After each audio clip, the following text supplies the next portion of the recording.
룻기 1장 14절 말씀. 우리 다 같이 한 목소리로 읽습니다. 시작. 그들이 손을 높여 다시 울더니 오르바는 그의 시어머니에게 입맞추되 룻은 그를 붙여잡더라. 아멘. 한 절입니다. 이 말씀 가지고 잘못된 선택 오르바 편입니다. 이상일 목사님 나오셔서 말씀 전하실 때에 큰 은혜 되시기 바랍니다.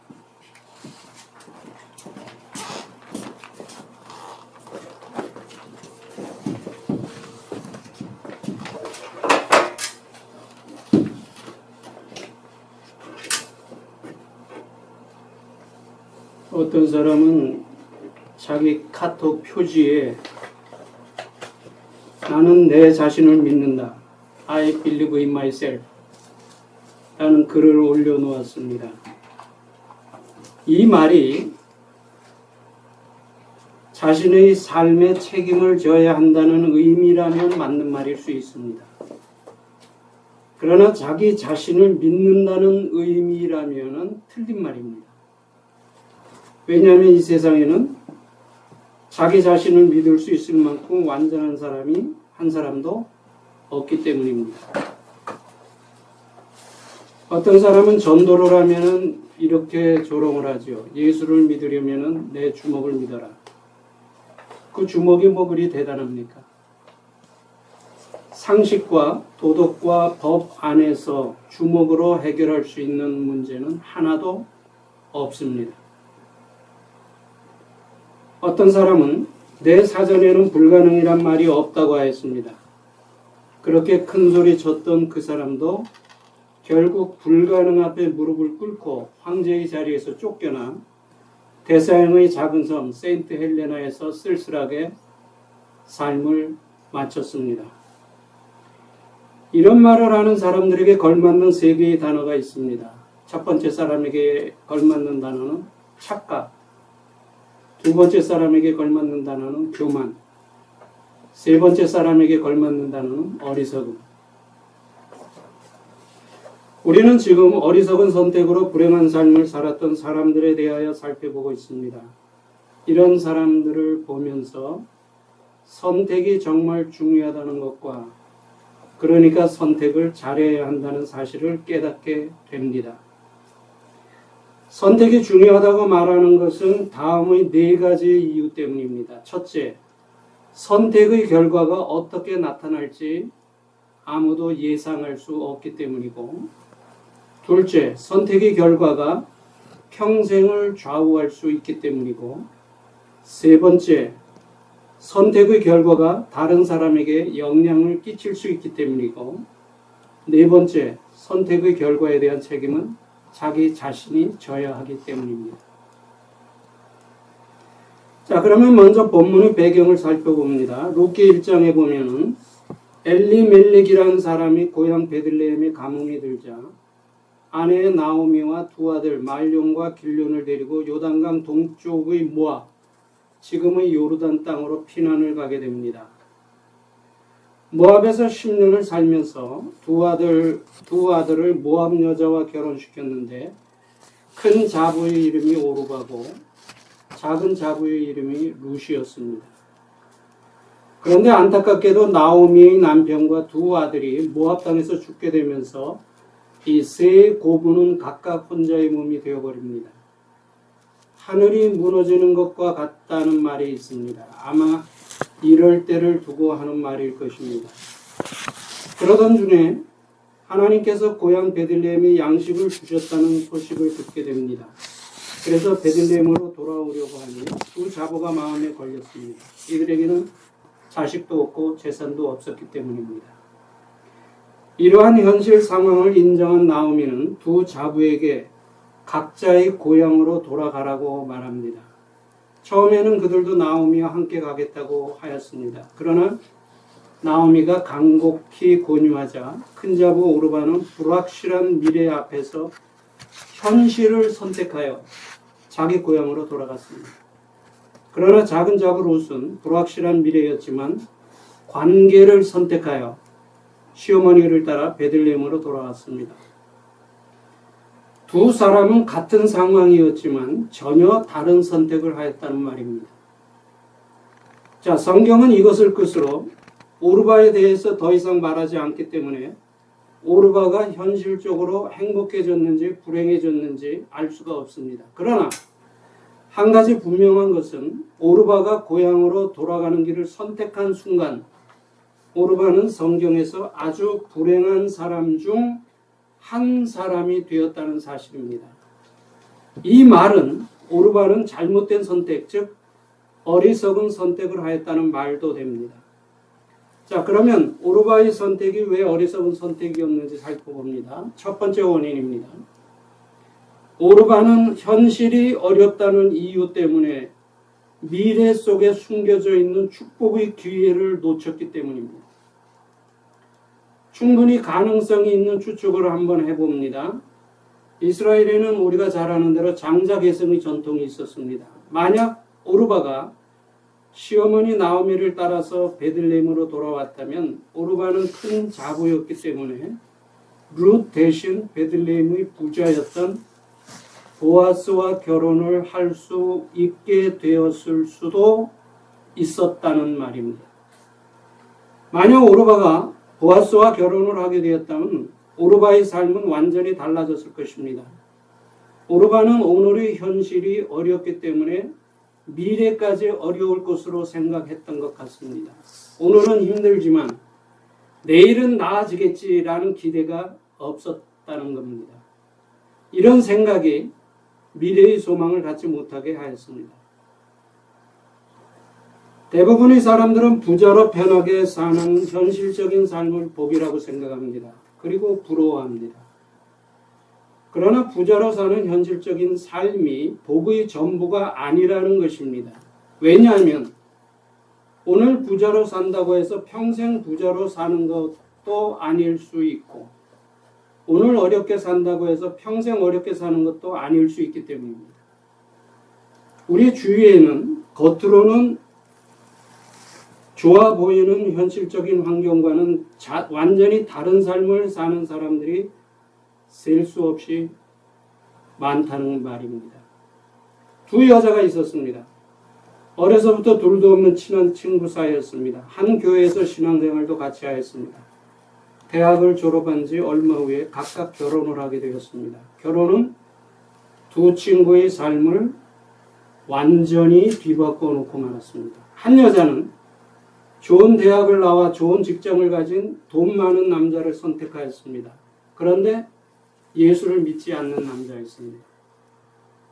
결혼한 후 얼마의 시간이 지났을 때 이 여자가 자기 집으로 편지 한 통을 보내왔습니다.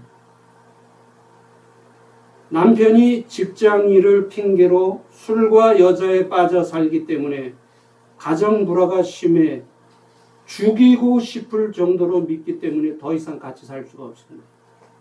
죽이고 싶도록 믿기 때문에 더 이상 같이 살 수 없습니다.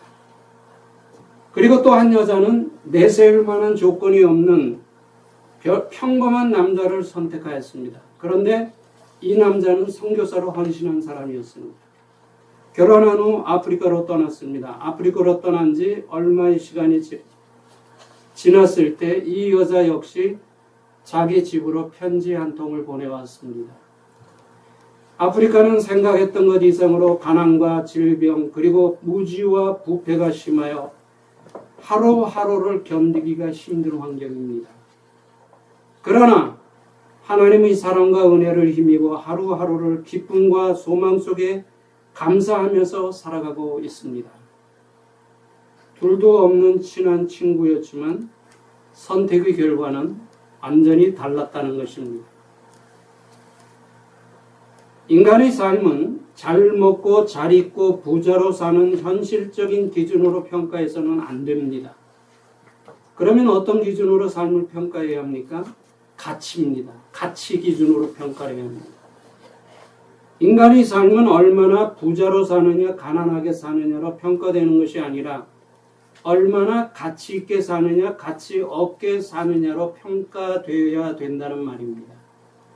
왜냐하면 부자로 산다고 해서 다 가치 있게 사는 것도 아니고 가난하게 산다고 해서 다 가치가 없게 사는 것도 아니기 때문입니다. 다시 말하면 인간의 삶의 문제는 얼마나 많이 가졌느냐는 소유의 문제가 아니라 어떤 사람이 되어 어떤 삶을 사느냐는 존재의 문제이기 때문입니다. to have의 문제가 아니라 to be의 문제라는 겁니다.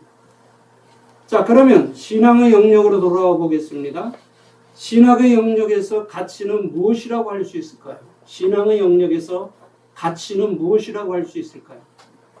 아마 사명이라고 할 수 있을 겁니다. 사람은 누구나 하나님께서 주신 각자의 사명을 가지고 태어납니다. 그래서 우리 그리스도인들의 삶은 부자인가 가난한가의 현실적인 기준으로 평가하는 것이 아니라 하나님께서 주신 이 사명이라는 기준으로 평가해야 된다는 말입니다. 우리가 잘 아는 마태복음 25장 달란트의 비유에 보면은 내가 작은 일에 충성하였으니라는 말씀이 있습니다. 이 말씀 속의 충성도 주어진 사명에 대한 충성을 말합니다.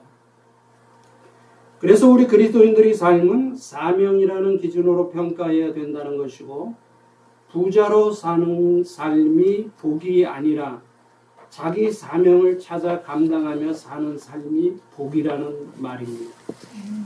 이러한 사명관이 가장 분명했던 사람 중 한 사람이 사도 바울입니다. 바울은 선교의 과정에서 말할 수 없는 고난을 당하였지만 복음 전파는 하나님께서 주신 자기의 사명이라고 고백하면서 충성하였습니다. 그리고 예수님이 제자들도 같은 고백을 하였죠. 그들은 종교 지도자들과 관원들의 위협 속에서도 우리는 그 증인이라 보고 들은 것을 말하지 않을 수 없다고 하면서 예수님의 죽음과 부활을 담대하게 증거했습니다. 그리고 역사 속에 많은 그리스도인들이 하나님께서 주신 각자의 사명을 감당함으로 오늘까지 구원의 역사가 진행되어 오고 있다는 말입니다. 자, 그렇다고 바울이나 예수님이 제자들 그리고 자기 사명에 충성하였던 수많은 그리스도인들을 향하여 어리석게 살았다, 잘못된 삶을 살았다고 말할 수 있습니까? 누구의 인생에나 사시사철이다들이 있다고 말합니다. 그렇기 때문에 잘 된다고 교만할 것도 없고 잘 안 된다고 실망할 것도 없다는 것입니다. 오늘 어려움이 있더라도 내일의 소망을 포기하지 않아야 합니다. 왜냐하면 내일의 축복은 오늘의 고난을 통해서 올 수 있기 때문입니다. 그래서 고난은 본래의 자기 모습을 감추고 찾아오는 축복이라고 말합니다. 사람들은 인생의 삶을 고해와 같다고 말합니다. 그러면 성경에서는 인생의 삶을 어떻게 표현하고 있습니까? 욥기 5장 7절 인생은 고난을 위하여 났나니 불티가 위로 나른과 같다고 합니다. 이 말씀은 우리에게 세 가지의 평범한 진리를 가르쳐 줍니다. 첫째, 인간이 살아가는 삶 자체가 바로 고난이라는 겁니다. 인간이 살아가는 삶 자체가 바로 고난이다. 둘째, 인간은 누구나 고난을 피하여 살 수 없다. 인간은 누구나 고난을 피하여 살 수 없다는 것. 그리고 셋째, 고난은 머리 위 불티와 같이 우리를 힘들게 한다는 겁니다. 아담과 하와가 하나님의 명령에 불순종하여 타락한 이후부터 시작된 고난과 수고의 역사는 우리 인간의 역사와 같이 해오고 있습니다. 자, 그러면 사람이 불티와 같은 고난을 피할 수 없다고 해서 우리 그리스도인들까지도 아무런 대책이 없이 고난을 보고만 있어야 하느냐는 겁니다. 요한복음 16장 33절에 십자가의 고난을 앞두신 예수님께서 하신 말씀이 나옵니다. 세상에서는 너희가 환난을 당하나 담대하라. 내가 세상을 이기었노라. 이 말씀은 성도들은 고난을 당할 때 예수님께서 세상을 이기신 것과 같이 고난을 이길 수 있다는 믿음과 소망을 가져야 된다는 말씀입니다. 그리고 로마서 8장 37절에 보면은 이런 말씀이 있습니다. 그러나 이 모든 일에 우리를 사랑하시는 이로 말미암아 우리가 넉넉히 이기느니라. 이 말씀은 우리 그리스도인들도 불신자들과 같이 고난을 당하지만 우리는 우리를 사랑하시는 하나님의 도움으로 고난을 넉넉히 이길 수 있다는 말입니다. 자, 그러면 넉넉히 이긴다는 말이 무슨 뜻일까요? 넉넉히 이긴다는 것을 어떻게 이해할 수 있을까요?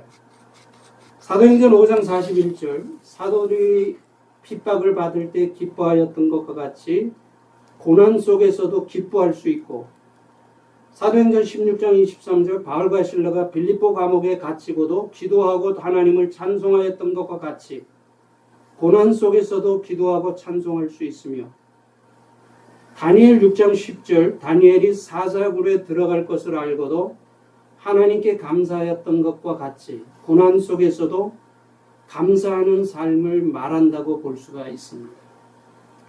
고난을 당할 때 기뻐하고 기도하고 찬송하고 감사하는 삶이 된다면 이런 삶이 고난을 넉넉히 이기는 삶이라고 할 수 있을 것입니다. 히브리서 기자는 히브리서 11장 38절에서 이런 그리스도인들을 세상이 감당치 못하는, 세상이 이기지 못하는 사람들이라고 말합니다. 세상의 어떤 핍박도 이 사람들을 굴복시키지 못했기 때문입니다. 이런 말은 신앙의 영역에 들어와서야만 이해할 수 있는 말이죠. 약한 쇠도 풀무불에 여러 번 들어갔다 나올수록 단단해지듯이 사람도 고난의 환경을 거칠수록 강해지고 성숙해진다는 말이 있습니다. 요한복음 3장 16절에 보면은 하나님은 우리를 사랑하셔서 독생자를 주셨다고 말씀합니다. 독생자까지 아끼지 않으시고 보내실 정도로 우리를 사랑하신 하나님께서 우리 삶 속에 고난을 허락하신 까닭이 무엇일까요? 독생자까지 희생시킬 정도로 우리를 사랑하신 하나님께서 우리 삶 속에 고난을 그대로 두신 까닭이 무엇일까요? 그것은 고난이 우리를 힘들게 하는 건 사실이지만 고난이 우리에게 주는 유익이 있기 때문입니다. 다윗은 시편 119편 71절에서 고난 당한 것이 내게 유익이라 이로 인하여 내가 주의 율례들을 배우게 되었나이다. 고난을 통해서 하나님의 뜻을 깨달았다는 겁니다. 욥은 욥기 42장 5절에서 내가 주께 대하여 귀로 듣기만 하였사오나 이제는 눈으로 주를 배웠나이다. 더 하나님을 고난을 통해서 확실히 알게 되었다는 겁니다. 바울은 로마서 5장 3절에서 우리가 환난 중에도 즐거워하노니 이는 환난은 인내를, 인내는 연단을, 연단은 소망을 이루는 줄 알미로다.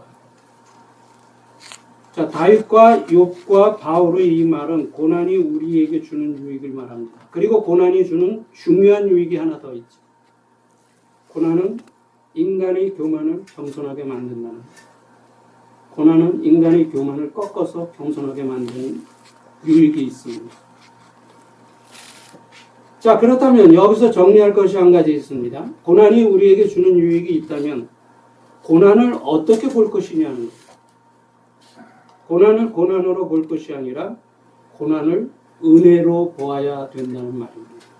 그래서 고난을 통해서 성숙해진 그리스도인들은 고난이라고 쓰고 읽을 때는 은혜라고 읽을 수 있어야 된다는 말입니다.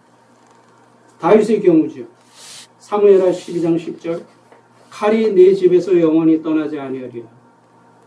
이때 나단 선지자를 통해서 하신 말씀, 칼을 징계로 봐야 되느냐 은혜로 봐야 되느냐, 이거는 징계로 볼 것이 아니라 은혜로 보아야 합니다. 왜냐하면 다윗은 하나님의 징계를 통해서 더욱 성숙하고 겸손하고 변화된 신앙인으로 살았기 때문입니다.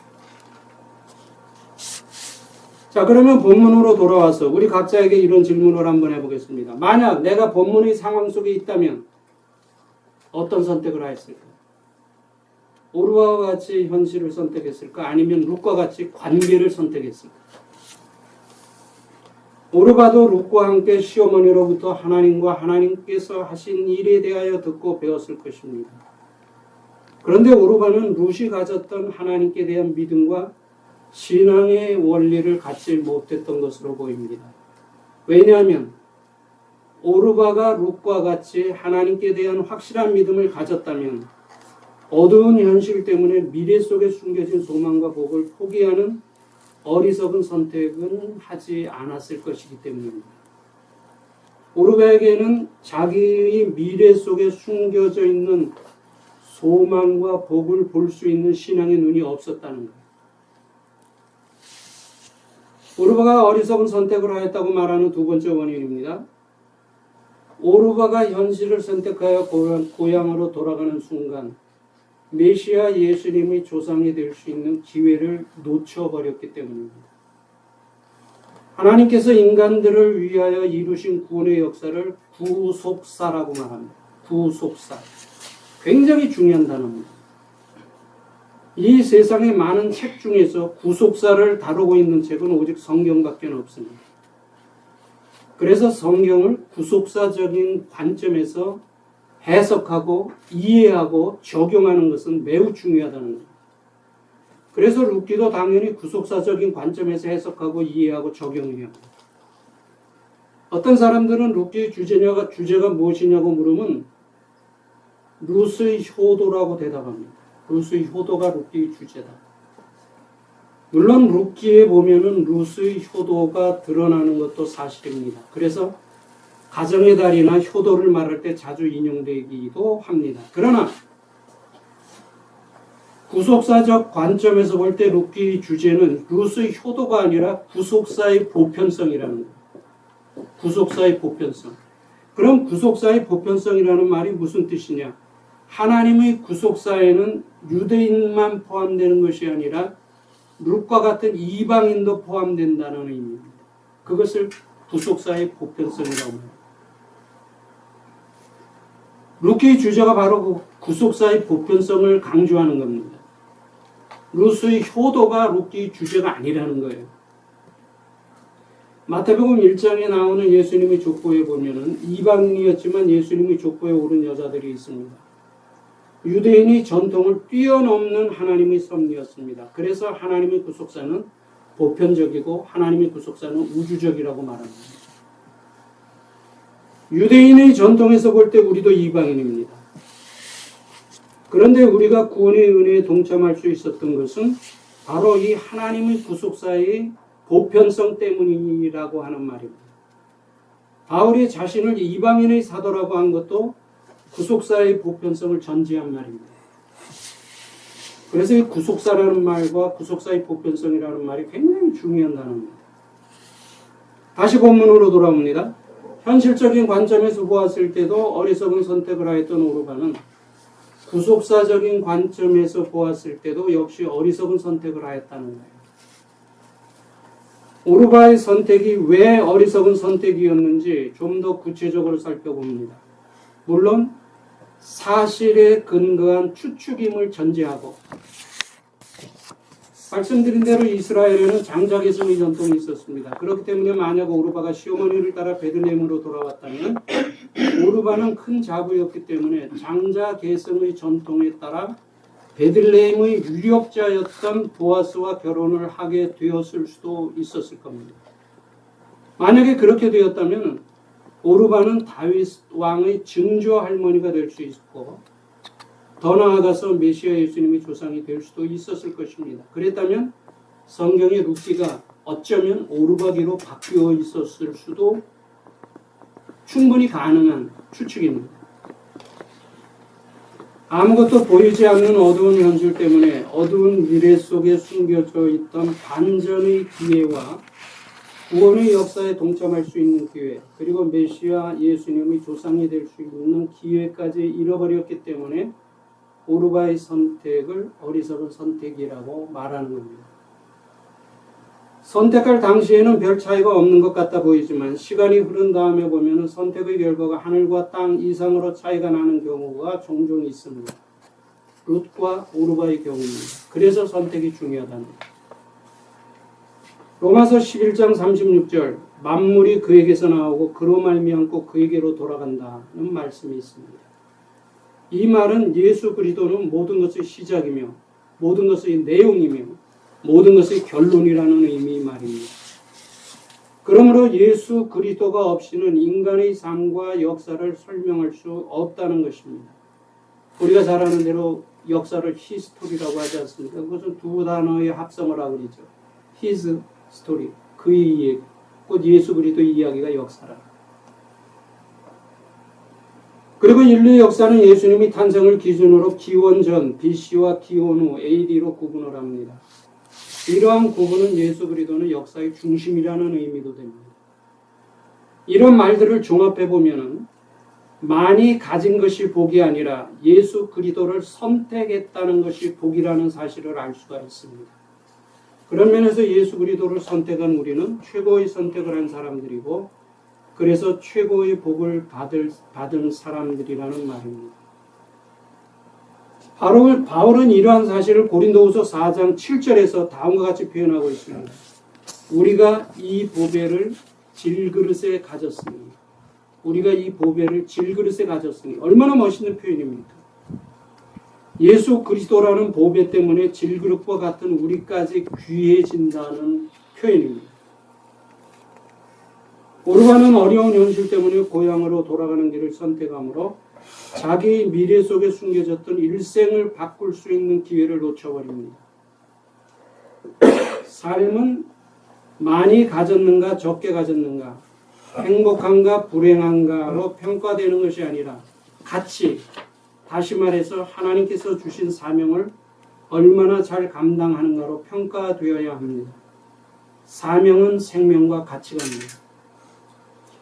이 말은 우리의 생명이 끝나는 날이 우리의 사명이 끝나는 날이라는 말입니다. 오르가는 현실을 선택함으로 하나님의 구속사에 동참할 수 있는 기회와 메시아 예수님의 조상이 될 수 있는 기회를 놓쳐버렸습니다. 유대인의 전통에서 볼 때 이방인이었던 우리가 구속사에 동참하였다는 것은 최고의 감사의 조건이고 우리가 예수 그리스도를 선택했다고 하는 것은 최고의 선택을 했다는 것입니다. 그런 면에서 우리 모두는 최고의 복을 받은 사람들이라는 사실을 인정하고 고백해야 될 줄 압니다. 현실적인 면에서 어리석은 선택을 하였던 오르가는 구속사적인 면에서도 역시 어리석은 선택을 하였습니다. 오르가를 교훈 삼아 하나님의 구원에 감사하며 주어진 사명에 충성하는 우리 모두가 되기를 주님의 이름으로 축원합니다. 기도드리겠습니다. 하나님 감사합니다. 오르가를 통해서 선택이 얼마나 중요한 것을 다시 나눌 수 있게